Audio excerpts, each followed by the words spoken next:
His hands do not shake. She tosses his application onto the discard pile, a flimsy sheet of paper detailing a life's work, and his hands, resting on the edge of the polished composite table, do not so much as twitch. Stay with me to the end. Subscribe. Drop the words "stay" in the comments. Elias Thorne watches the paper settle among the others. It is a clean, efficient motion. A flick of a wrist. Alistair Vance does not look at him again. She turns to the man at her side, her COO, Marcus, and the conversation resumes its low, corporate hum.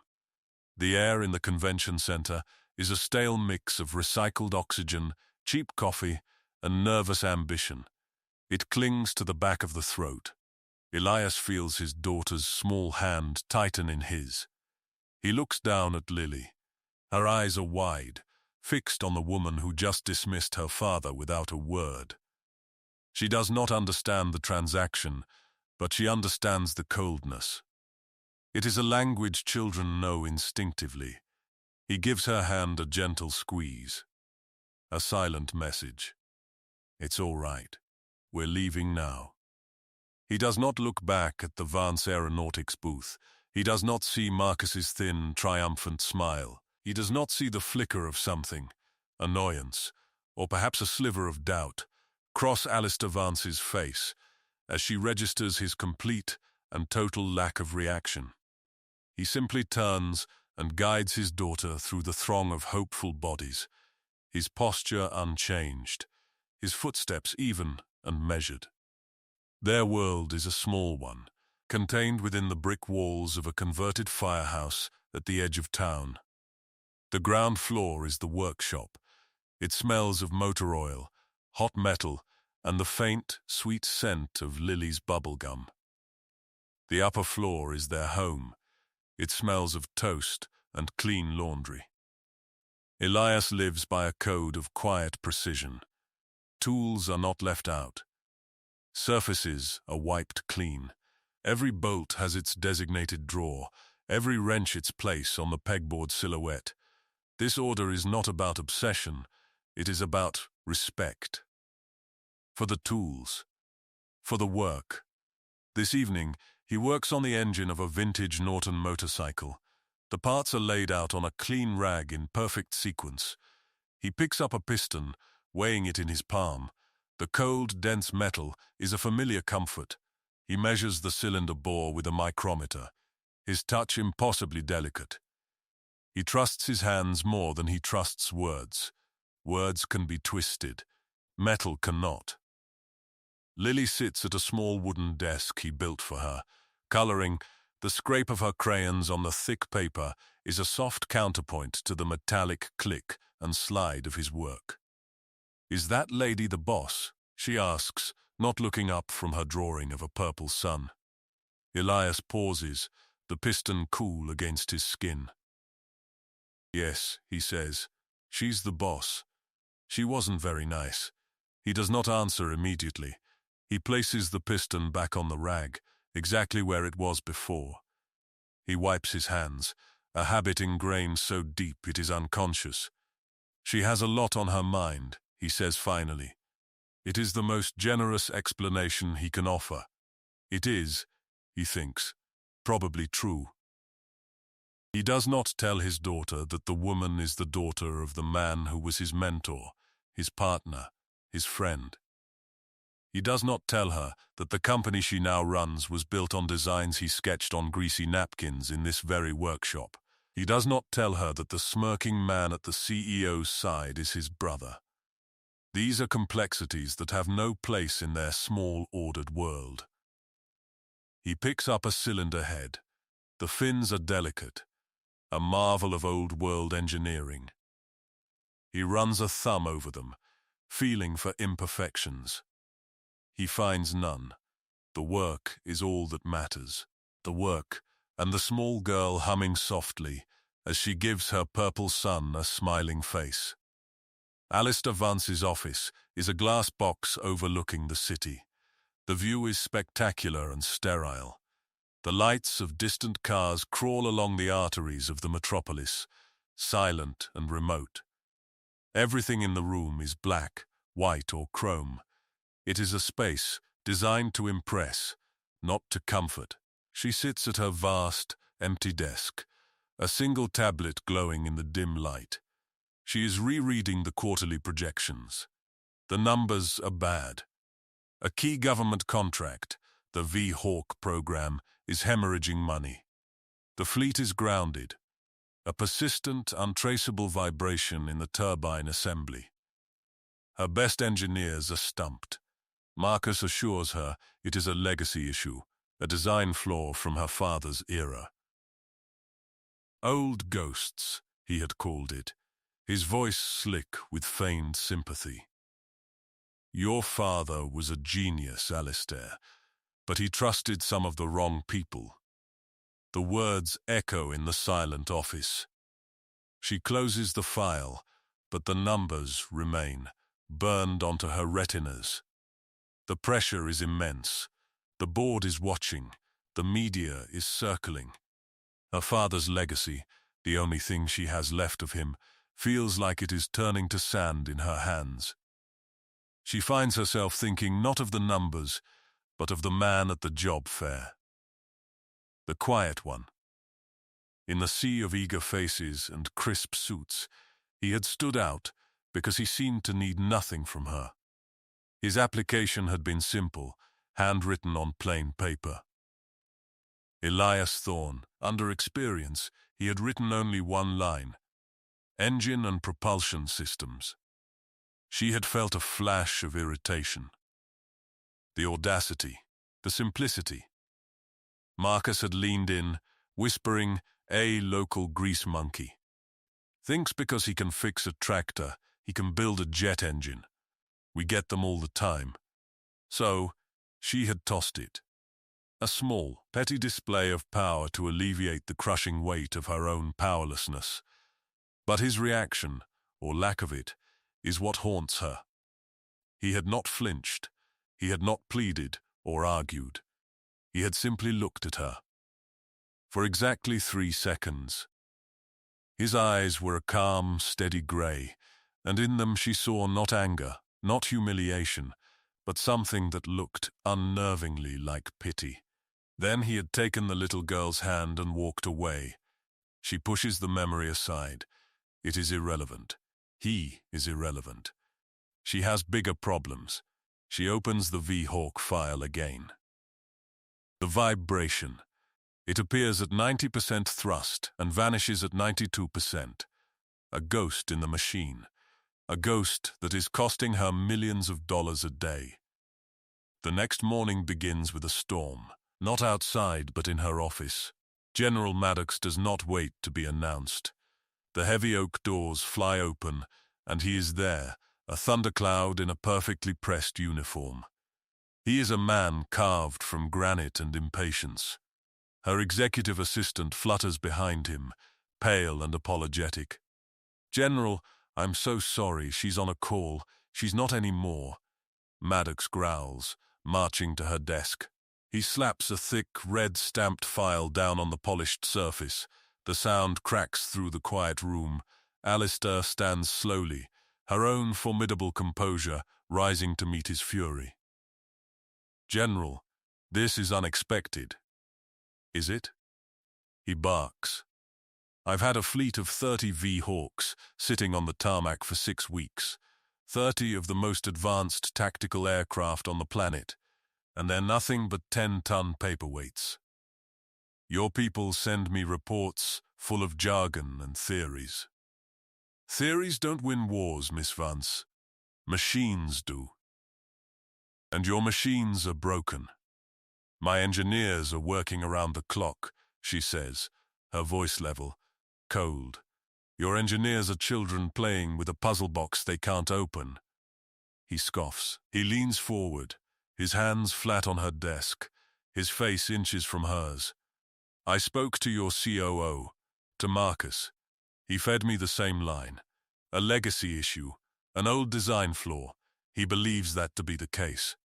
Maddox laughs, a harsh, grating sound.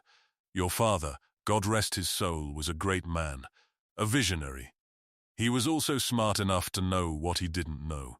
He had a man who could listen to an engine and hear things your fancy computers can't. A man who could solve the impossible. Alistair feels a cold knot forming in her stomach. When we developed the V-Hawk prototype, we hit a wall. A harmonic resonance issue. Nearly tore the test model apart in mid-air. Your father's whole team was stumped. For months. Then your father brought in his man. He spent 2 days alone with that engine, and on the 3rd day the problem was gone. Vanished. The general straightens up, his eyes boring into hers. Your team can't fix it. Your brother couldn't fix it. Your father knew who could. He taps a blunt finger on the file. Get me Elias Thorne. The name hangs in the air between them. It is not a request. It is a command. It is an accusation. Elias Thorne. The grease monkey. The man whose life's work she had tossed in the trash. Alistair Vance does not show emotion. It is the first rule her father taught her. But for a fleeting moment, the glass walls of her office seem to press in, squeezing the air from her lungs. The silent, remote city outside seems to mock her. She finds his address easily. A small auto shop in a part of town her navigation system labels industrial. The drive is a slow descent from the gleaming steel towers of her world into a landscape of brick warehouses and chain-link fences. She pulls her black sedan up to the curb outside the old firehouse. The building has character. The brick is old and weathered, the large bay doors painted a faded, cheerful red. Through the windows, she can see the clean, ordered space of a workshop. She sits in her car for a long count. What is she going to say? I'm sorry I treated you like dirt, but it turns out I need you to save my company? The words taste like ash. She gets out. The air here smells different. It smells of real things. Rain on hot asphalt, welder's flux, a nearby bakery. The small door beside the bay is unlocked. She pushes it open and steps inside. Elias is there, wiping down a workbench. He is wearing the same simple clothes as before, jeans and a grey t-shirt. He looks up as she enters. His expression does not change. There is no surprise, no triumph, no I told you so. He simply stops what he is doing and waits. Mr. Thorne, she begins, her voice sounding stiff and unnatural in the quiet space. Before she can continue, Lily emerges from a small office area, holding a juice box. She stops dead when she sees Alistair. Her small face clouds over. Alistair tries to smile at the child, a strained, unfamiliar motion. Lily looks from Alistair to her father, then back to Alistair. Daddy can fix anything, she says, her voice small but clear. She takes a deliberate step closer to her father, a tiny, defiant soldier. He can even fix broken promises. The words are a child's, simple and direct, but they strike Alistair with the force of a perfectly aimed stone. A broken promise. Whose? Her father's? Elias's? Her own? Elias puts a hand on his daughter's shoulder. Lily, he says, his voice soft. Go finish your juice upstairs. The child hesitates, then obeys, giving Alistair one last suspicious glance before disappearing up a spiral staircase in the corner. Silence descends. It is filled with the rhythmic tick of a cooling engine block and the distant hum of the city. General Maddox paid me a visit, Alistair says, abandoning her rehearsed speech. Honesty feels like the only option left. Elias picks up the rag and folds it into a perfect square. He places it on the corner of the bench. He's a good man, Elias says. He cares about his pilots. He says you're the only one who can fix the V-Hawk engine. Elias finally meets her gaze. His eyes are clear, unreadable. The vibration is back then. It is a statement, not a question. You knew about it? I designed the dampener that was supposed to prevent it, he says, his voice flat, devoid of pride or accusation. It was a complex solution for a complex problem. My engineers can't find a solution. They can't even find the source. They're looking in the wrong place, he says simply. They're looking at the machine. The problem isn't in the machine. Alistair feels a familiar surge of impatience, the desire to demand answers, to be in control. She suppresses it. She is not in control here. I need you to come back, Mr. Thorne. To Vance Aeronautics. My name is Elias, he says. It is a small correction, but it shifts the ground beneath her feet. And I already applied for a job. You weren't hiring. The words are delivered without malice, a simple statement of fact that is more cutting than any insult. The heat rises in her cheeks. That was a mistake, she says, the admission costing her more than she could have imagined. A misjudgment. I was given bad information. By Marcus, he says. Again, not a question. The name startles her. You know Marcus? Elias turns away, his attention now on the Norton engine. He picks up a small wrench. He's my brother. The pieces click into place with sickening speed. The shared surname on the application, a detail she had not even registered. Marcus's whisper, a disgraced distant cousin. The general's words, your brother couldn't fix it. He had been talking about Marcus. He told me, she starts, but her voice trails off. What does it matter what he told her? She believed it. I know what he told you, Elias says, his back still to her. He's been telling the same story for 15 years. He tightens a bolt on the engine. The wrench makes a soft, definitive click. I'll look at the engine, he says, for the general, and for your father. But I work here, in my shop, on my terms. Alistair stands in the center of the workshop, a trespasser in a world of quiet integrity. She feels the weight of her father's legacy, but for the first time, she realizes she has been carrying it all wrong. It is not just a company. It is a web of relationships, of promises kept and broken. Okay, she says, the words small in the vast space. On your terms. She drives back to the city, the child's words echoing in her mind. Broken promises. Back in her office, she confronts Marcus. She does not raise her voice. She does not accuse. She simply asks, Elias Thorne is your brother. Marcus is seated opposite her, the picture of calm confidence. He gives a theatrical sigh. Alistair, I was trying to protect you from this. It's an old, painful family matter. Elias was always difficult, brilliant in his own way, but unreliable. He had a falling out with your father years ago, a major project failure. He walked away, left a huge mess. Your father was heartbroken. I've spent my career trying to clean up the damage, to protect the company, to protect you. The story is smooth, polished from years of telling. It is a perfect, self-contained lie. But Alistair has seen the man. She has stood in his workshop. She has heard the quiet authority in his voice. The lie, for the first time, has cracks in it.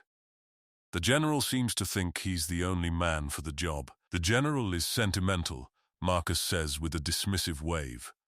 He's remembering the man Elias was, not the man he became. Trust me, bringing him back into the fold is a mistake. He's a relic. We've moved past his kind of hands-on, brute force engineering. She looks at him, really looks at him. At the expensive suit, the perfect hair, the easy charm.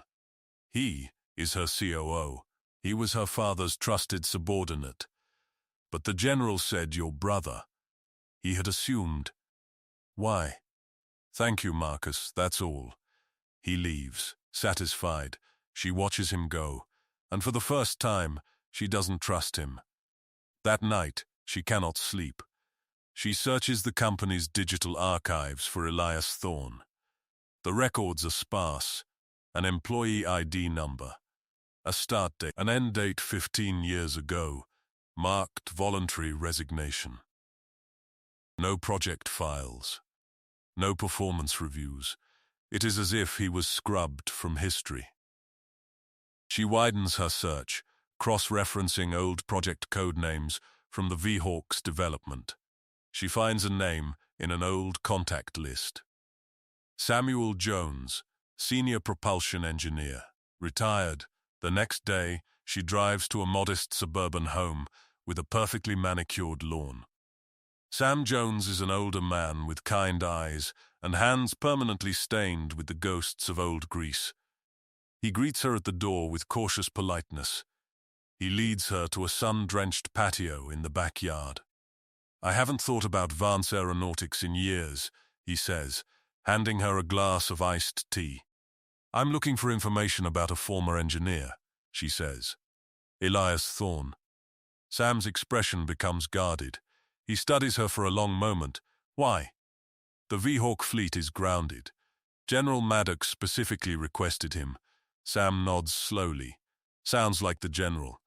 He always knew who the real talent was. He takes a slow sip of his tea. "Why come to me? Why not just look at his file?" "His file is practically empty." "I'm not surprised," Sam says, a sad smile touching his lips. Marcus was always thorough.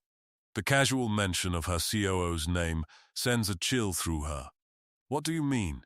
Sam sighs, a long, weary sound. He looks out at his garden. "Alistair, can I call you Alistair? Your father was a good man, a great man, but he had a blind spot. His family, your family." He turns his gaze back to her. It is direct and unflinching. Your father and Elias weren't just boss and employee. They were partners. They built the V-Hawk engine together. Right there in that little workshop, Elias still keeps. Your father would come by after hours, in his shirt sleeves, and they'd work until dawn. They were like a father and son, two of the finest engineering minds I've ever known. He leans forward, his voice dropping. Your father used to say it. He'd clap Elias on the shoulder and say, "This boy, Sam, he's my true son, the one who inherited my hands, not just my name." The words land like stones. "My true son." "What happened?" she asks, her voice a whisper. "Why did he leave?" "He didn't leave," Sam says fiercely. "He was pushed. There was a project, a big one, a prototype for a new commercial engine. Marcus was managing it. He cut corners, used a substandard alloy for the turbine blades to bring it in under budget and make himself look good. Elias warned him. He warned your father, but Marcus had your father's ear. The engine failed during a stress test. A catastrophic failure. It could have destroyed the company's reputation right before the IPO." Sam pauses, his jaw tight. Marcus, of course, had already fabricated a paper trail pointing the blame at a design flaw from Elias. Elias could have fought it. He had the notes, the data. He could have proven his case. But your father, he was already sick then, though none of us knew how sick. A public fight between the two brothers he loved like sons would have destroyed him, and it would have killed the IPO. So Elias took the fall. Alistair finishes, the truth a cold, heavy weight in her chest. "He made a promise to your father," Sam confirms. "He would disappear. He would take the blame. In return, your father would make sure he was taken care of, quietly. And he promised that one day he'd make it right. But his illness progressed too fast. He never got the chance." Alistair feels a profound, hollow grief. Not just for her father, but for the man he was, the man she is only now beginning to understand, and for the quiet, honorable man she so carelessly dismissed. She thanks Sam, her voice thick with emotion. He walks her to her car. "He's a good man, Alistair," Sam says, his hand on her car door. He's been living a small life for a long time, all to honor a promise to your father. Don't let that be for nothing. She doesn't go back to the office. She goes to Elias's workshop. She finds a reason, a pretense of delivering technical schematics. He accepts them with a nod. He is already at work, a section of the V-Hawk's turbine assembly mounted on a custom-built stand. She doesn't leave. She stays and watches. She sees not a grease monkey, but an artist. His movements are fluid, economical. There is no wasted motion. He uses advanced diagnostic tools, but he also uses his senses. He runs his fingertips over a seam, his eyes closed in concentration. He taps a casing with a small hammer, listening to the ring of the metal. He is in a deep, silent conversation with the machine. Lily is there again, doing homework at her little desk. At one point, she gets up and brings her father a glass of water, which he accepts with a quiet smile and a ruffle of her hair. The interaction is so simple, so full of unspoken love, that it makes Alistair's heart ache. She sees his integrity in the clean lines of his workshop. She sees his patience in the way he teaches Lily how to hold a screwdriver. She sees his brilliance in the way he coaxes secrets from a broken machine. She sees the man her father loved like a son. That night, she goes to her father's house, a place she has avoided since his death. The air is still and thick with memories. She goes to his private study, a room of dark wood and leather, smelling of old books and his familiar cologne. She doesn't know what she's looking for. A sign. An answer. She runs her hand along the edge of his massive mahogany desk, the one he always said was the ship from which he steered his world. Sam's words echo in her mind. A blind spot.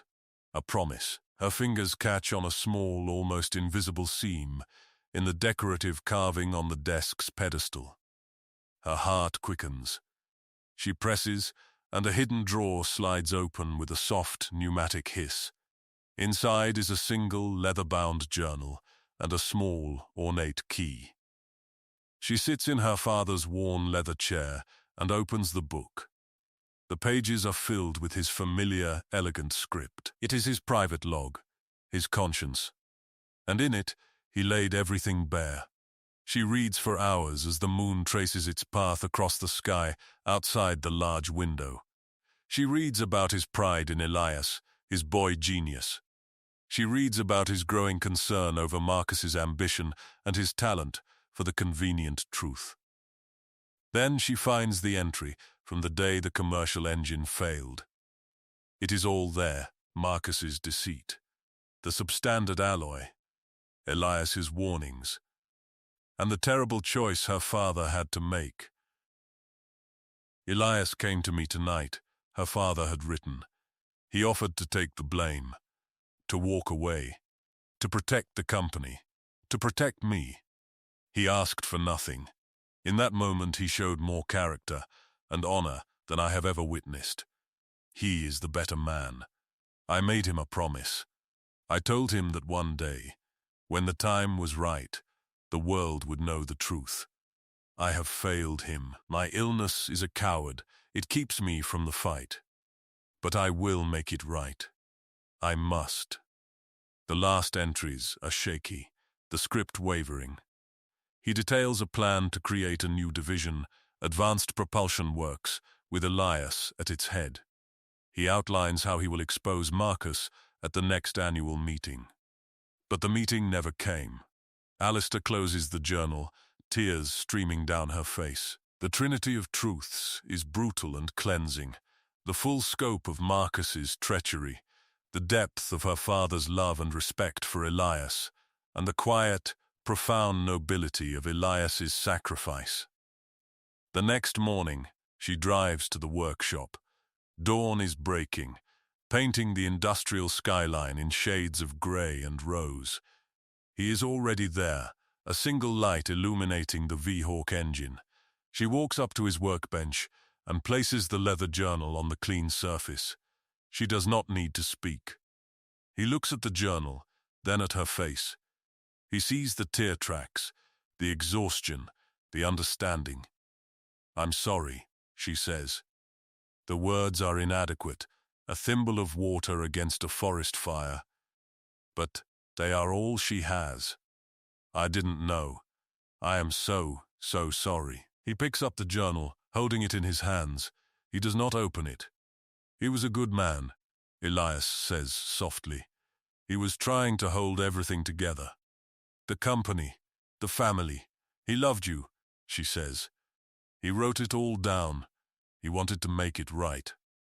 "It doesn't matter anymore," he says, placing the journal back on the bench. "It matters to me," she insists. "Why didn't you ever say anything? All these years. At the job fair, you could have told me who you were." He finally looks at her, and for the first time, his grey eyes are not unreadable. They are filled with a deep, ancient weariness. "Because you didn't know who I was," he says simply. "You were just a woman in a difficult position, trying to protect her father's company. Defending myself to you then would have been an attack on him, on his memory. My promise was to him. It held. The quiet integrity of his reasoning is a physical blow. He had been protecting her father, even from her." A small noise from the spiral staircase makes them both turn. Lily is standing there in her pajamas, rubbing her eyes. She sees Alistair's distress. Her face, which had been wary, softens. She walks slowly down the stairs and over to the small kitchen nook. She returns a moment later, holding out a steaming mug. "It's hot chocolate," she says, offering it to Alistair. "Daddy makes it the best." Alistair looks from the child's earnest face to Elias. He gives a slight, almost imperceptible nod. She takes the mug. Her cold fingers wrap around its warmth. It is a simple gesture of comfort, of inclusion, an acceptance into their small, private world. A truce. "Thank you, Lily," she says, her voice thick. The work becomes their focus. It is a shared language that requires few words. Alistair uses her power as CEO to create a protective bubble around Elias and his workshop. She diverts all inquiries, cancels all meetings, and personally sources every part and piece of equipment he needs, having them delivered by a trusted courier. He works with a quiet, ferocious intensity. He strips the V-Hawk engine down to its core components. He finds the problem not in the design, but in the execution. "Here," he says one evening, gesturing for her to come closer. They are alone in the workshop, the city a distant glow. He points to a set of micron thin shims inside the turbine's main bearing assembly. These are supposed to be a proprietary tungsten alloy. The ones in the prototype were. These, he scrapes one with a small tool, are stainless steel, coated to look the part. They can't handle the heat and the pressure at high thrust. They warp, just for a microsecond. But it's enough to create the vibration. "Sabotage," she breathes. "A cost-cutting measure," he corrects gently, though they both know it is the same thing. Someone in purchasing signed off on a cheaper supplier. A supplier who happens to be a shell corporation owned by a holding company that Marcus controls. He has not just found the mechanical flaw, he has followed the money. "How did you know?" she asks, amazed. "The serial numbers on the parts didn't match the original manifest from my build logs," he says, tapping a faded, hand-written binder on the workbench. He had kept everything. "So I started digging." They work together to fix the fleet. He meticulously replaces the faulty components in all 30 engines, recalibrating each one by hand. She works alongside him, cleaning parts, logging data, handing him tools. She learns the rhythm of his work, the comfortable silence, the shared satisfaction of a problem solved. In the quiet hours of the night, surrounded by the smell of oil and metal, a deep, unspoken respect begins to form between them. It feels more real than anything she has ever known. When the last engine is finished, she calls the emergency board meeting.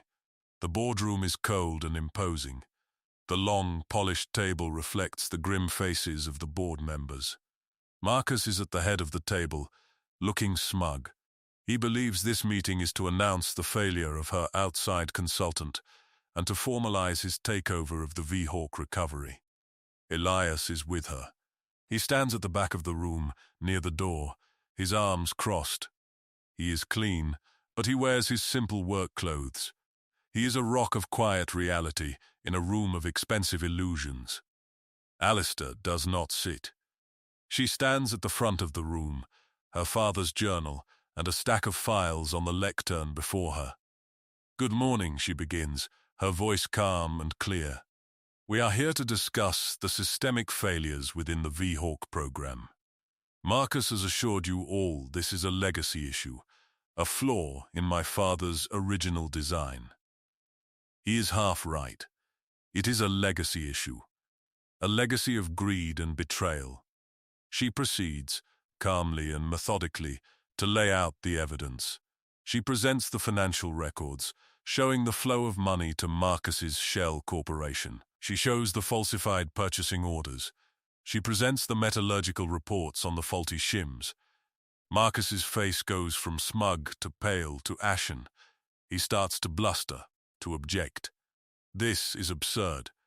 An outrageous fabrication. This mechanic she brought in has clearly doctored this evidence to frame me." The board members murmur, looking from Marcus to Alistair, uncertainty in their eyes. Alistair does not respond to him. She simply looks toward the back of the room. "Elias?" He steps forward. He does not address Marcus.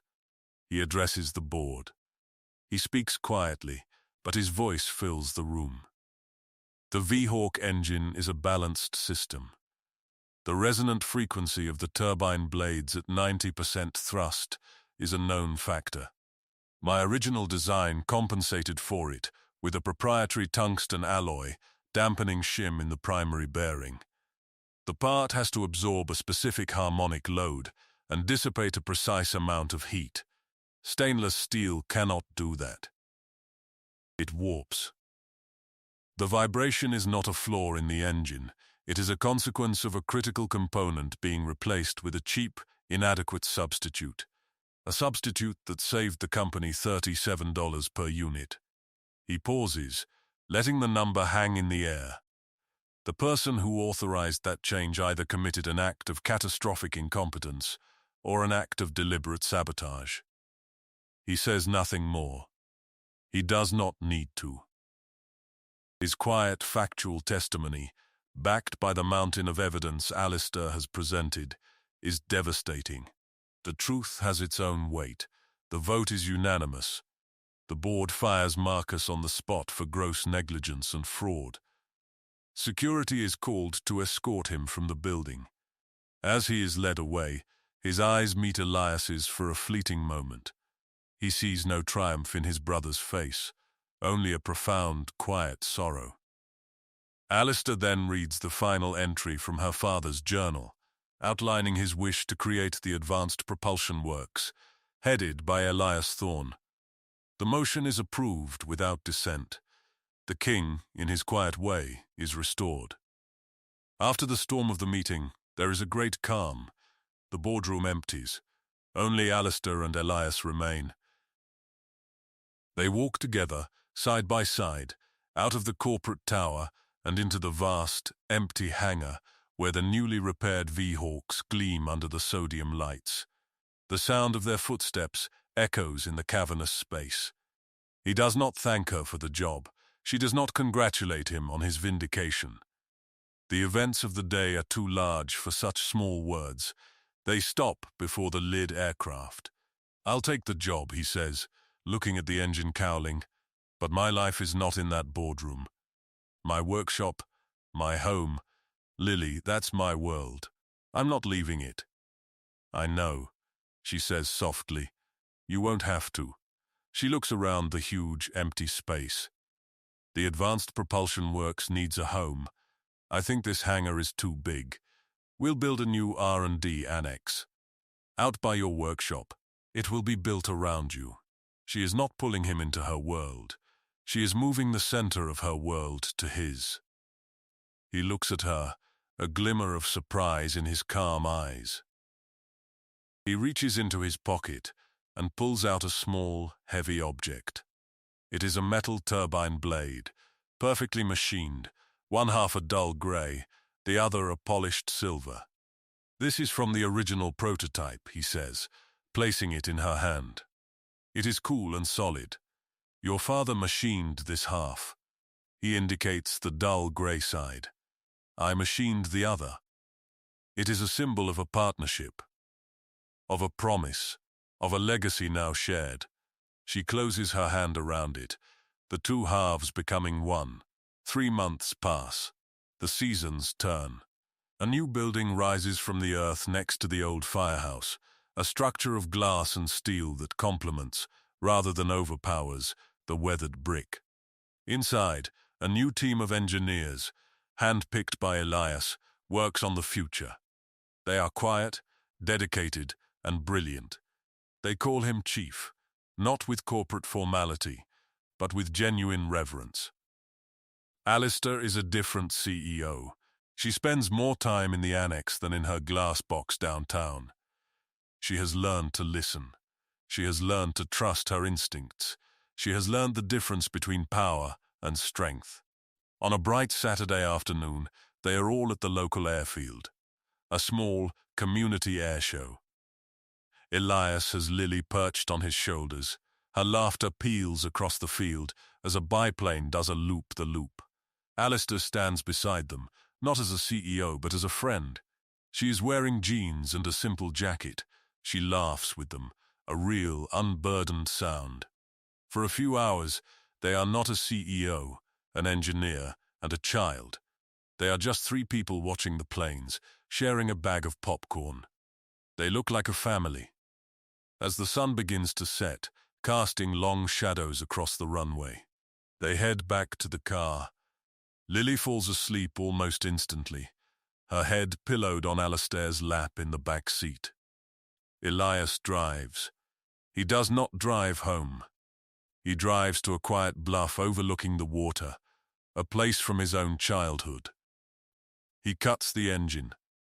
The only sound is the soft sigh of the wind and the gentle lap of water against the shore. They get out of the car, leaving the doors open so they can hear Lily if she stirs. They stand by an old wooden fence, looking out at the horizon. The last light of day is a fiery stripe between the dark water and the deepening sky. They do not speak. They do not touch.